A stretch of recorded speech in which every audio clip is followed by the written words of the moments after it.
Today we're tackling a question that confuses a lot of people. Why don't some workers pay into Social Security? With recent passage of the Social Security Fairness Act, which repeals laws affecting workers who spent much of their careers in non-covered jobs, a lot of folks have been asking, why weren't these jobs covered in the first place? Even many workers in these non-covered jobs didn't fully understand why. So let's break it down. When Social Security was created in 1935, it was designed to be a mandatory for most American workers, because at the time, very few people had any kind of pension. But there was one big exception: state and local government employees. Congress decided they couldn't force state and local governments to join a federal pension plan, so they gave them a choice. Some joined, others didn't. Over time, many state and local governments did opt in, but even today, some teachers, police officers, and firefighters in certain states are still outside the Social Security system. Instead, they have their own pension programs representing about 20% of all state and local government workers.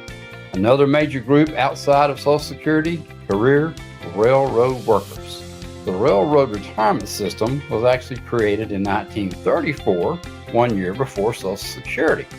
And when Social Security became law, the two programs developed a unique crossover system that still exists today. If you have 10 or more years of railroad work, your Social Security earnings transfer to the Railroad Retirement Board, which pays you a combined benefit. If you have less than 10 years in railroad work, your railroad earnings are sent over to Social Security, and you receive benefits like any other worker. Also, originally, federal government employees were also excluded from Social Security. Why? Because they were already covered under the Civil Service Retirement System, CSRS, which has been in place since 1920. But over the years, pressure mounted to bring federal employees into the Social Security system. And there are two big reasons for that. One was fairness, the idea that all workers should be part of the same retirement system, and two, politics. Members of Congress, federal judges, and even the president didn't pay into Social Security, and it became politically awkward for them to make decisions about a system they weren't part of. So in 1983, a new law was passed. All federal employees hired after December 31st, 1983 had to pay into Social Security.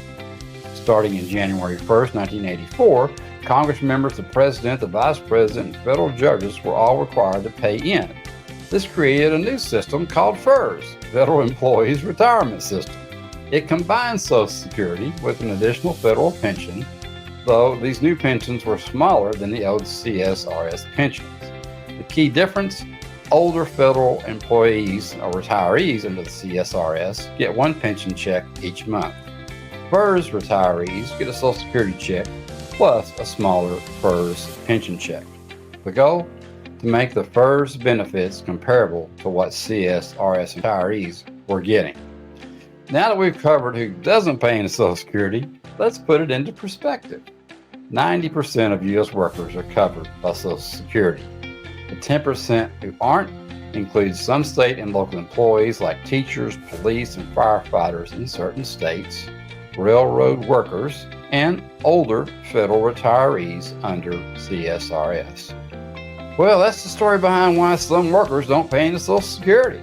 I hope this helped clear things up. If you found this video useful, click or tap that like button, subscribe, and drop a comment below. I'd love to hear your thoughts. Still have questions? Just reach out to me at seniorsolutionstoday.com.